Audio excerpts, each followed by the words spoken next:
There was a minor delay here in that the pilots discovered, the new crew pilots, there was no escape ladder for the pilots. Just a heads up, we hit a bird on final.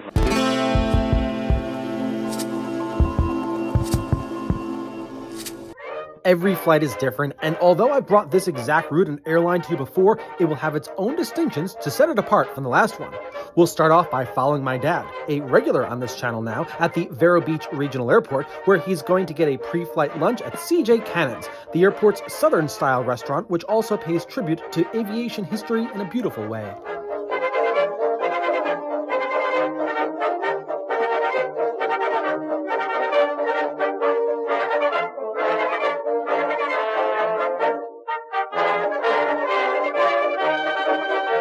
It's outdoor dining today here at CJ Cannon's. Why not watch the planes go by while dining under the Florida sun? Every airport needs a place like this. Well, at least those that have climates like this. With no lunch or dinner service aboard his upcoming Breeze flight, this is the place to fill up. How many airports are there where you can confidently wait outdoors in a charming space before you go through TSA, knowing that TSA is just around the corner and is always a quick process? Not too many. He's got little time on his hands as he awaits his Breeze A220. Okay, here I am at the Vero Beach Airport waiting for our flight to HPM. It's coming out of Providence. It's already 45 minutes late. We're sitting in the nicer section, row 4, right next to a very big window where we can hopefully see the Bono arrival into HPM later this afternoon or early this evening. It's back through CJ Cannon's for the 1-minute walk to the TSA checkpoint in the departure hall. So nice and so easy here. And now is a good time for TSA because his Breeze A220 is about to land from Providence. Here it is on its left downwind leg to runway 12 right, and it will be on the ground very soon. I'm all ready, so come join me to Westchester.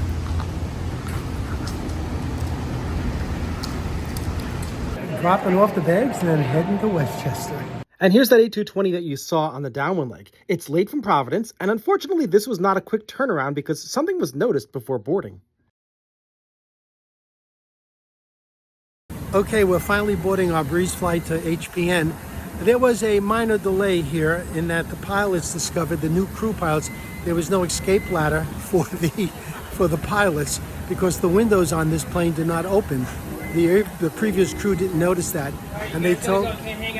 Okay, and they told us that we'd be delayed. He's got to keep moving, anything to move this flight along. This flight wound up taking off 1 hour and 6 minutes after its scheduled departure time. These things do happen, no matter what airline you fly on, but this stupendous outdoor boarding makes up for any delay. This is sure worth it. It's so rare to see this, and it's a welcome entry. Far too many airports have jet bridges that don't even have windows, so you wind up going from terminal to plane way too seamlessly. This is how it should be done. An old-fashioned way to board a new plane. This aircraft is only around 6 months old.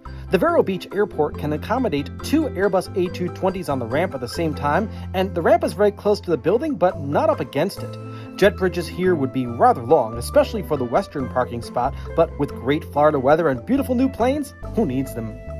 Making this left-hand turn here halfway up the ramp provides excellent airport views and its closest possible views of the A220-300. It's moments like this where you want there to be boarding cramping so you can take it as slow as possible to maximize the great plane views. And for my dad, this is exactly what happened. He has the privilege of being held up in this spot for about 45 seconds. While most of us want to just keep on moving to get into a plane from a covered jet bridge, this is a moment that you'll want to savor.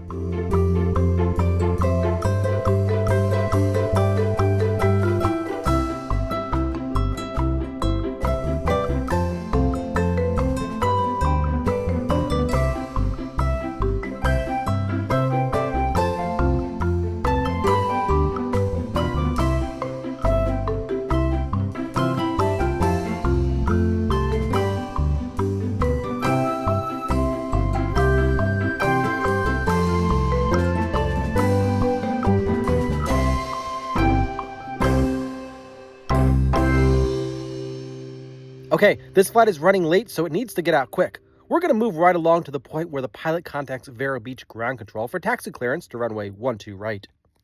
Hey, ground, Moxie 915, taxi with Kilo. Moxie 915, runway 12 right, taxi via Charlie, cross runway 4. 12 right via Charlie, cross 4, Moxie 915. Taxi instructions are standard, and the pilot is asked to taxi via taxiway Charlie to runway 12 right, and along the way, the flight is cleared across runway 4. Runway 422 crosses the path of Charlie as well as the runway 12 right, so that means there will be 2 crossings of runway 4. The second crossing of runway 4 will be granted simply by the tower offering takeoff clearance. There will be no need for a specific second clearance across that runway. The path to the runway is very clear this afternoon, which is great considering the tardiness of this flight so far. The plan for departure is to fly runway heading initially and await turn instructions to get to the initial departure fix today, which will be out over the Atlantic Ocean to the northeast. Not heard here, the pilot is requesting 5,000 feet as the initial altitude to climb to, and in a moment you'll hear the tower controller talking about how he's working with the departure controller to grant the pilots that wish. At first, 5,000 feet will not be an option, but as soon as the plane is airborne, it will be granted. The tower controller does not handle the climb, so that's why the controller needed to work with the next controller, or the departure controller, who is part of the Palm Beach Terminal Radar Approach Control Facility, or Palm Beach TRACON. So once the flight is airborne, the flight will be handed off to Palm Beach Airspace Control, despite Palm Beach being south of here, and the flight will be headed north.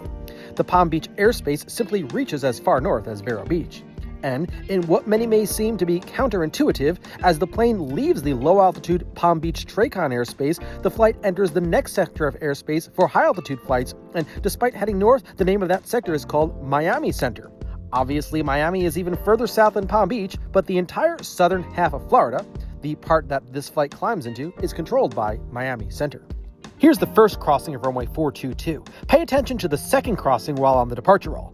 There's very little taxi to the runway left, so the ground controller hands this flight off to the tower controller, the person who is going to issue Moxie 915 takeoff clearance and coordinate the handoff to the Palm Beach departure controller. Let's listen into transmissions there and the sounds of the engines taken from this seat in Breeze's nicer cabin.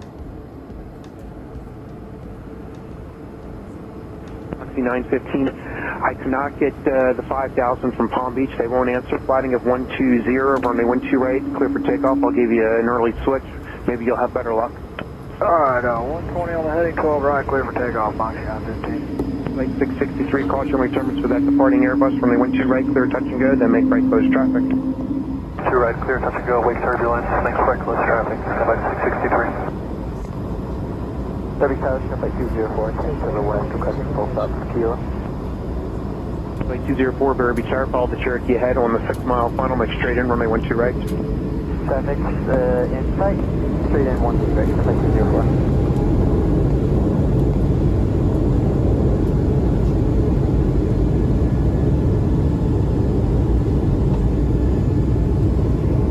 Runway 436, turn left crosswind.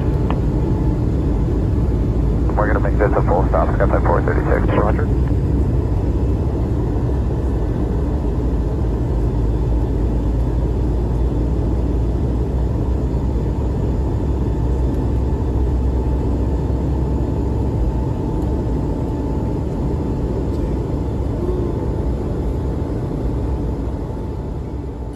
Moxie 915, I got the call from Palm Beach, climb to 5,000 and contact Palm Beach departure. Alright, appreciate it. 5,000 departure. Have a good one, Moxie 915. As well. The pilot got what he wanted, an initial altitude of 5,000 feet to climb to.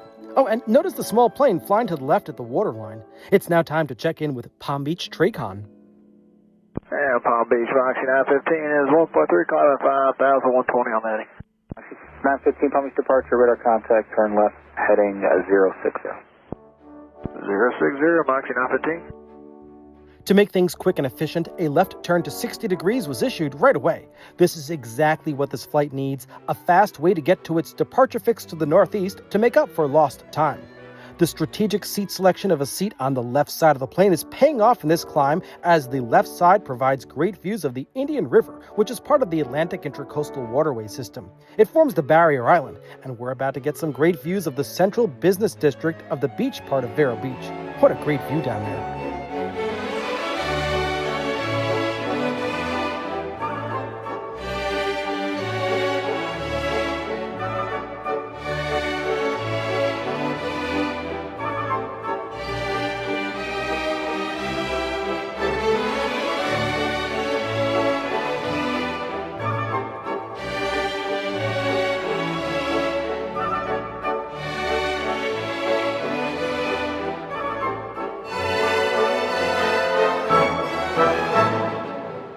Oh, the joy of taking to the skies. Well worth the delay, in my opinion. It's a majestic evening, and the clouds are arriving now so that they did not obstruct the land views.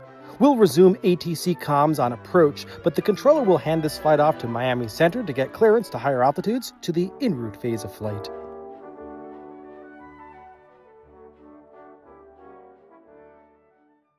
When seated, keep your seatbelt fastened in case of unexpected turbulence. When it is safe to do so, we'll be starting our in-flight service. As a reminder, any personal alcohol brought on board may not be consumed during flight. The en route phase of this flight was uneventful, and you'd think that this would be a perfect time to showcase the seat pitch, food, and service, right? Nope, not on this channel. We're all about the view and understanding situational awareness in the context of the National Airspace System. You can find reviews elsewhere, but before we land, you'll have to watch this. It's time for a message from the sponsor of today's video, Exter. Exter wallets come in a variety of shapes and sizes and colors. This one actually glows in the dark. With durable wallets and card holders, the value derived from Exter is unmatched. I always carry an Exter wallet with me, and I know I'll never lose it because I can add an air tag to it. Check out their site. They have lots of awesome products. And as a viewer of this channel, if you enter code Masella at checkout, you'll save. Visit the link in the description below. Oh, and from December 9th to 25th, Exter is having a Christmas sale with up to 50% off. Wouldn't an Exter wallet or accessory make a great gift? Don't forget to use code Masella on top of the holiday savings. With his Exter wallet in his pocket, my dad is seated on the left side of the plane for the Buono arrival to Westchester, and tonight is a great night for it. So what's this all about? Well, because of busy New York City airspace, this arrival procedure takes the flight east of the city over Long Island to avoid airports like JFK and LaGuardia. Here we are looking at the north part of the Jersey Shore while over the Atlantic. On the right is Sandy Hook Bay, and its far end is Staten Island. This is the Buono arrival. And alas, on the right we can see Brooklyn and Queens. Manhattan is there too beyond it, but it's at a distance. The dark area of the ocean is used for JFK arrivals from the Southern Cameron arrival to approach JFK. You can start to make out some of the defining characteristics of New York City here, including the Verrazano Narrows Bridge between Brooklyn and Staten Island. It's around that bridge that LaGuardia arrivals from the Southern Proud arrival approach LaGuardia. Now you can see why this flight is so far east, considering that HPN Airport is just north of all this. What's interesting about this airspace is that this flight is not yet in the airspace of the New York Approach Control Facility, even though all of the airspace down there is governed by New York Approach. This Breeze flight is above it all and is still being handled by the High Altitude Center. As a matter of fact, there is still a bit of flying to be done before being handed off to Approach Control. There, next to Jamaica Bay, is Kennedy Airport, one of the main reasons to be seated on the left side of the plane. Staying at this distance and altitude from JFK allows the New York TRACON to conduct JFK arrival and departure operations without adding a flight like this Breeze flight down to the already complex mix down there. This is the closest this flight will get to JFK, and while over Long Island, the plane will actually turn further to the east to descend before turning back to the left toward Westchester. The Buono arrival is not simple at all.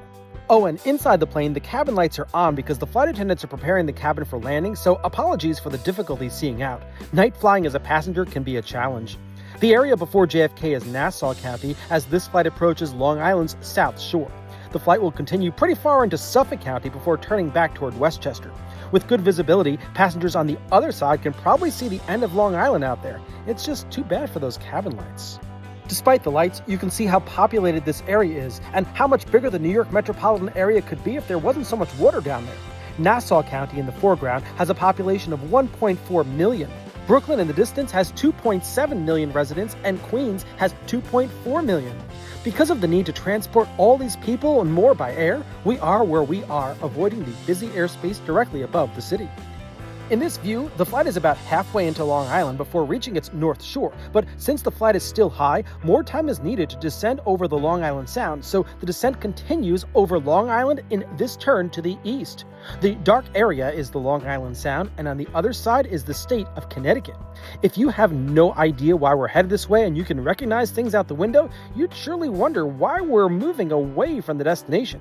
After all, HPN Airport is not this far away from New York City, and this is the wrong way to head in to get there. I'll speed this part up until the flight turns back around on the Buono arrival.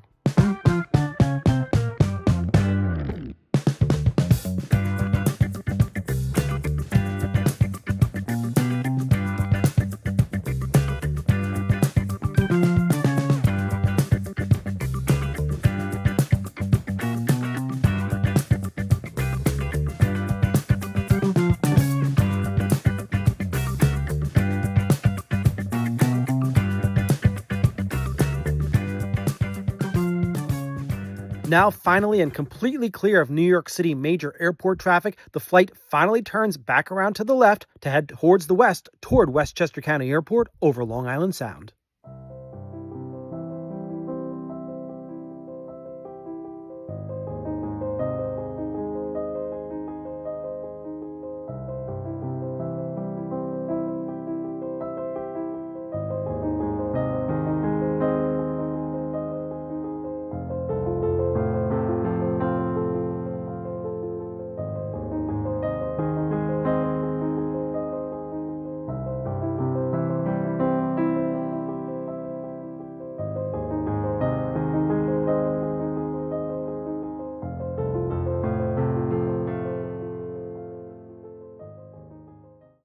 The flight is now headed back to the west. Finally. Now, you might have been wondering what happened to air traffic control. Well, the pilot finally has been handed off from the center to the approach controller. Let's listen in.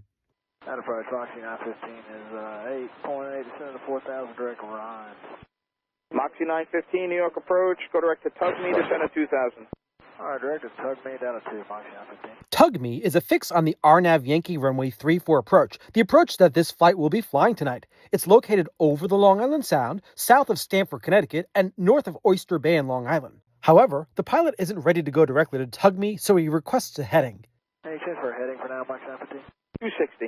260, Moxie 915. The 260-degree heading will work for now. A few moments later, however, the pilot said that he was ready to go to Tug Me. When arriving at Tug Me, the plane will still head east until reaching JetX, where the plane will then turn to the right to 340 degrees, which will align the plane with runway 34 for landing. Here's the call to head to Tug Me. Enterprise Foxy 915, we're direct Tug Me at this time. Moxie 915, tug me at 2 or above, cleared on a Yankee 34 approach. All right, Tug Me 2 or above, and cleared on a Yankee 34 approach, Moxie 915.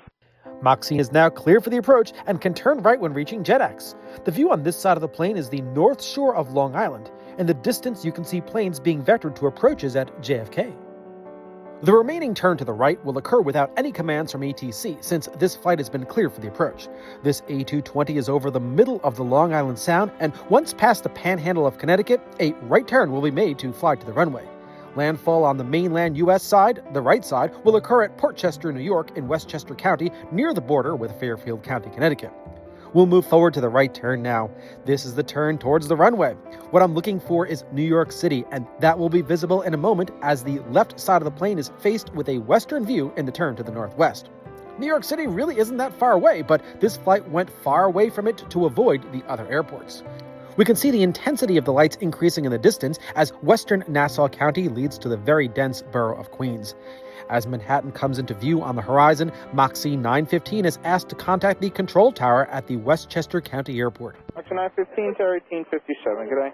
1857, Moxie 914. This is the western edge of the Long Island Sound, and at its edge is the Bronx with Manhattan behind it. It's time to check in with the tower. That tower, Moxie 914, waiting for the RNAV 34. Moxie 915 tower, wind 360, 12 gust 24, runway 34, clear. 34, clear to land, Moxie 914, 915. It's a quiet night at HPN, and Moxie 915 is clear to land on runway 34. Runway 34 is the active runway for landing since the winds are coming from 360 degrees at 12 knots with gusts up to 24 knots. The wind is at a 20-degree angle to the runway. Runway 34 is also being used as the departure runway, but there is no departing traffic ahead. This flight is approaching the shoreline of Westchester County at Portchester, New York, and the bright lights that you see at the water's edge is Playland, an amusement park built in 1928, and just like the airport that this plane is headed to, it's owned by Westchester County. Westchester County is the 7th most populous county in New York State and is home to 1 million people. The path of this landing follows the border of Westchester County with Fairfield County on the right side, so passengers seated on the right side of the plane moving forward are primarily looking at the state of Connecticut, as the border is very close to the right side of the approach path. Much of this approach is over residential areas that are noise sensitive, and apologies for the blurriness. It's not easy to film out of a window with multiple panes during dark exterior conditions when there is still some light within the cabin. This flight is now approaching Interstate 95, the USA's East Coast highway, and its intersection with Interstate 287. 287 begins here and ends in Edison, New Jersey, in a run of just under 100 miles. That's a lot less than Interstate 95, which runs from Florida to Maine.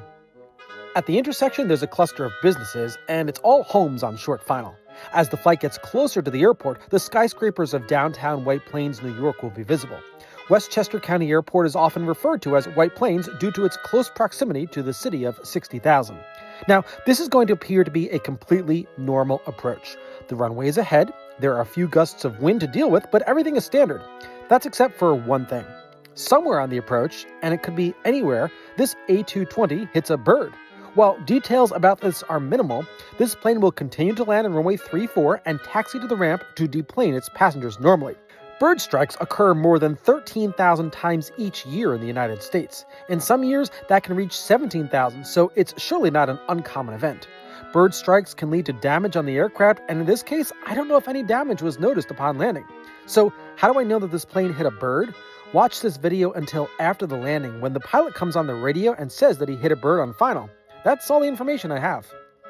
There goes downtown White Plains with its tall buildings. You can see how close it is to the airport, which is just ahead of this flight. There were no transmissions on this frequency of any significance at all to indicate the presence of birds or even any other aircraft in the vicinity. So, for the rest of this flight, since this video is taken from the forward part of the plane, I'll have you listen in to the sounds of the engines of this A220 as it comes in for a landing on runway 34 at the Westchester County Airport. This is the first time an approach to this runway is being seen on this channel.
The controller is now going to have the pilot vacate the runway and switch over to ground control.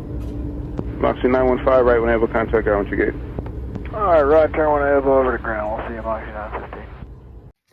Now, this flight has landed after experiencing a bird strike. I was unable to capture the communication between the pilot and the ground controller, but I did hear the pilot talk to what sounds to be the operations tower who helps the pilot get a gate. If you listen carefully, you can hear the pilot say that they hit a bird on final and he's trying to get maintenance. Yeah, what gate can we expect?